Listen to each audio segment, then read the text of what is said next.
Ya dong, kita pasti bisa ya. Ya bisa apa? Ya bisa apa aja. Seperti sore hari ini ya, sore hari ini Anda saya yakin bisa melakukan banyak hal dan tuntas sampai benar-benar tuntas, tas gitu ya.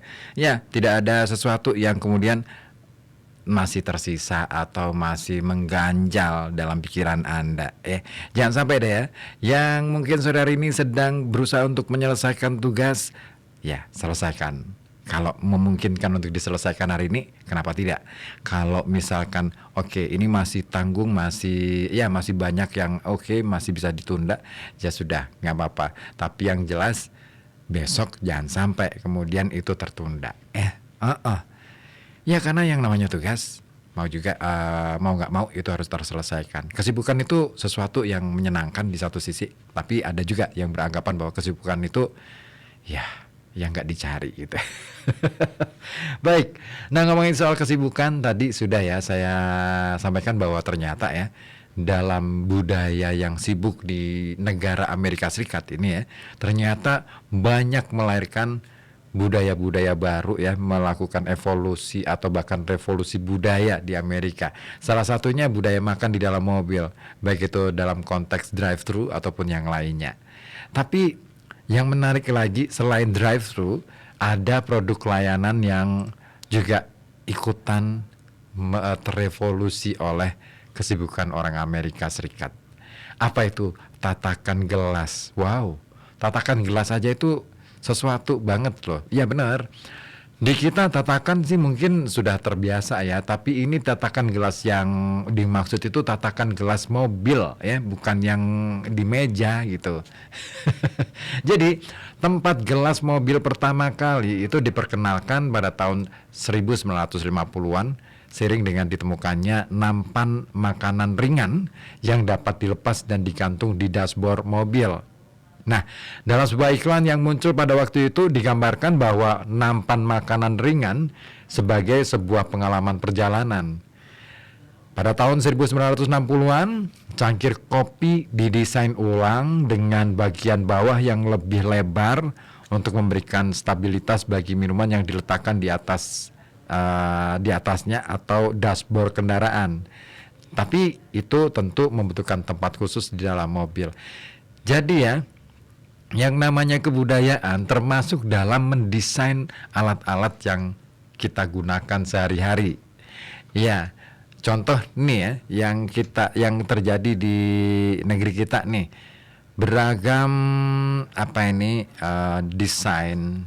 Katakanlah karena kita ini kan senangnya budayanya rame-rame ya, makan rame-rame gitu ya.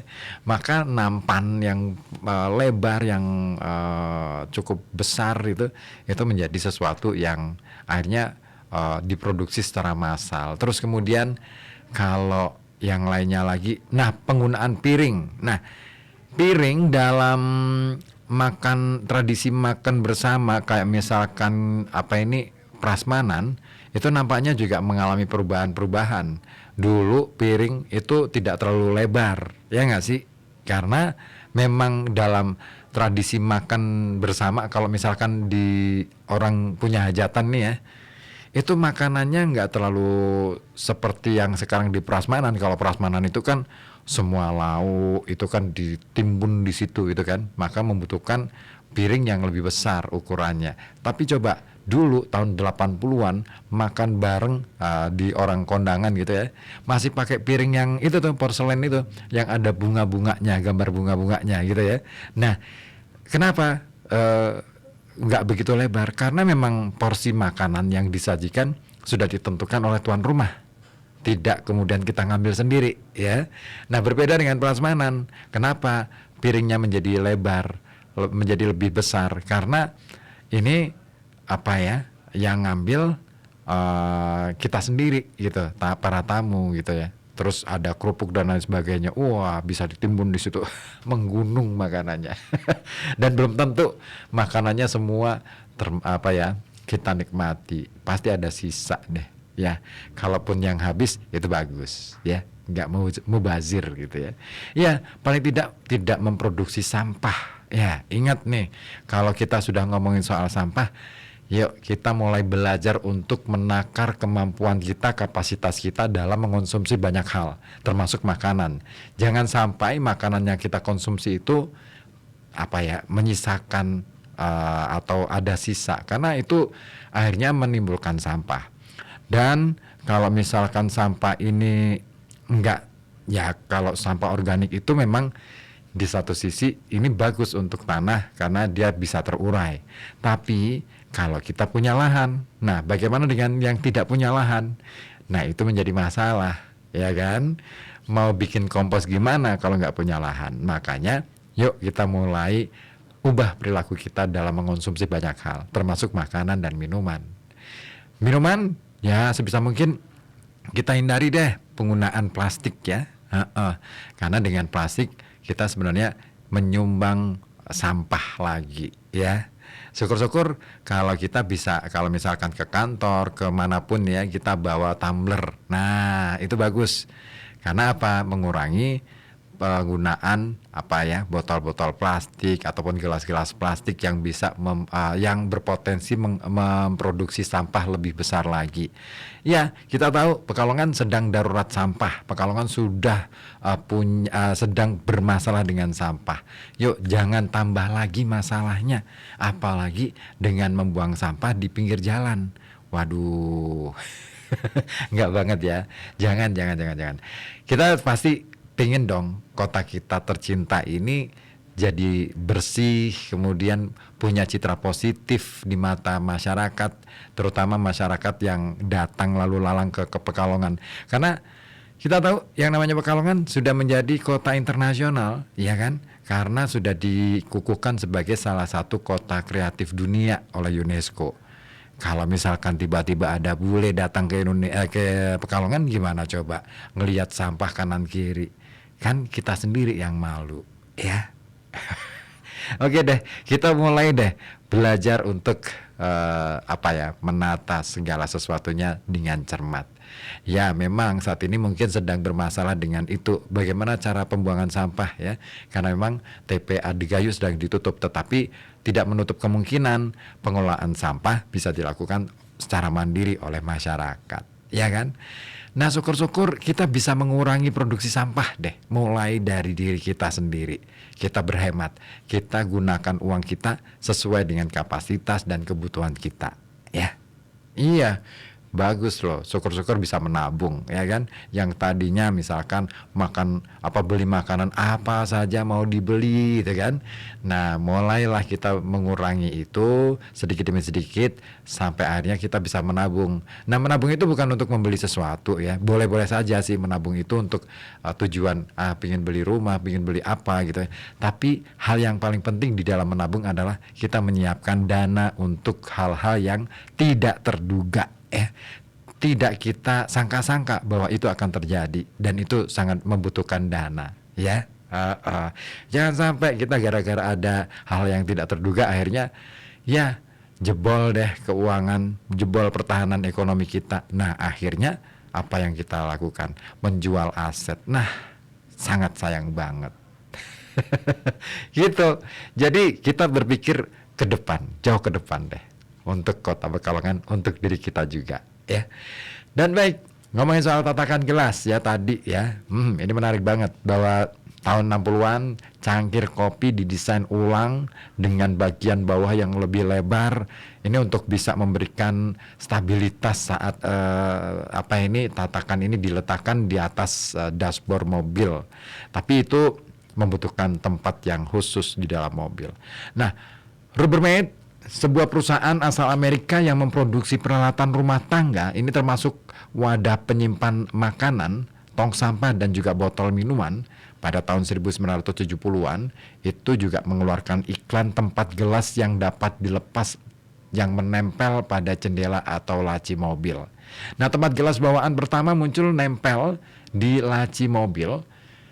Lalu pada tahun 80-an tempat gelas ini diintegrasikan ke dalam desain mobil dan muncul di antara kursi penumpang depan atau konsol depan. Ya, benar.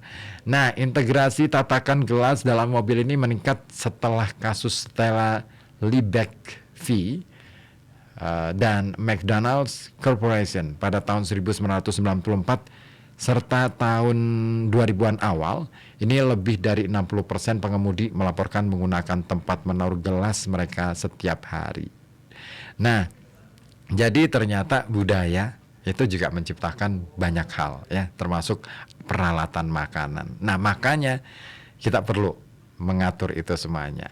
Kita ubah budaya kita ya, yang tadinya mungkin terbiasa buang sampah begitu saja gitu ya. Saya yakin bahwa sebenarnya masyarakat Pekalongan ini sudah punya kesadaran yang cukup bagus ya, sangat bagus menurut saya untuk membuang sampah di tempatnya. Tetapi kita coba alihkan lagi untuk mengurangi sampah. Nah, kemudian penemuan yang berikutnya adalah transmisi otomatis dan kenyamanan dalam mobil. Nah, Oldsmobile tahun 1948 adalah mobil komersial pertama yang dijual dengan transmisi otomatis. Nah, keberadaan transmisi otomatis yang muncul pada tahun 40-an itu memungkinkan pengemudi makan dan minum di dalam mobil dengan melepaskan tangan kanan. Nah, sejak diperkenalkan, mobil-mobil di Amerika ini juga telah menggabungkan banyak teknologi lain yang memudahkan makan atau minum di dalam mobil. Sebuah studi yang dilakukan oleh ExxonMobil ini menemukan lebih dari 70% pengemudi mengaku makan sambil mengemudi dan 83% mengaku minum dalam kondisi yang sama. Tidak hanya itu, mobil-mobil zaman sekarang juga sudah dilengkapi dengan tempat-tempat khusus yang bisa digunakan untuk menyimpan saus, tempat duduk dilengkapi meja makan, dan lain sebagainya. Nah, ada juga tempat gelas yang bisa memanaskan atau mendinginkan minuman, lampu gelas otomatis di malam hari, pelapis jok yang tahan noda dan bau, serta lemari es dan lain sebagainya di dalam mobil. Nah, dengan begitu, orang Amerika ini semakin hari semakin sibuk ya, yang begitu dan mereka ini begitu peduli dengan kenyamanan, semakin terbiasa dengan makan di dalam mobil. Tapi apakah semua negara barat yang terkenal dengan sibuknya itu juga seperti Amerika? Sepertinya sih tidak. Di Jerman, seperti diungkapkan oleh Kate Price dari Volkswagen, mobil ya untuk mengemudi, bukan untuk makan katanya. Di sana ada penolakan yang kuat terhadap budaya makan di dalam mobil. Nah, mereka menganggap itu tidak etis, tidak sopan. Ya, makan di dalam rumah gitu kan. Ya, budaya Jerman juga cukup kuat ya. Dan itulah ya Amerika. Apakah kita akan meniru mereka? Saya kira kita perlu mempertimbangkan banyak hal, banyak aspek yang harus kita pertimbangkan, gitu ya. Boleh saja layanan drive-thru ramai di sini, tatakan gelas.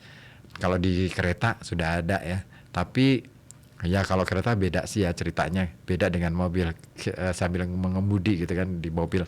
Tapi kalau di kereta itu kan lebih stabil jalannya. Nah, beda dengan mobil. Nah, kondisi jalan kita juga ya itu tadi ya. Ya, kayaknya sih masih jauh ya. Ya, apapun itulah ya. Pokoknya ya kita harus pahami betul budaya kita, dan kita perlu untuk belajar pada orang lain, pada negara lain, tetapi bukan berarti untuk meniru. Kita perlu memfilter apapun yang datang dari luar negeri. Ya, termasuk plastik. Ya, saya akan bawakan nanti materi tentang gimana sih sebenarnya sejarah plastik. Nah, kayaknya seru nih. Oke, Bude Kevin di Wiradesa sudah gabung dari tadi ya, pukul 14.55 tadi. Baru dibaca nih Bude. Kirim video tadi ya. Ini yang menggambarkan betapa banyak pengunjungnya di Pantai Wonokerto. Oke.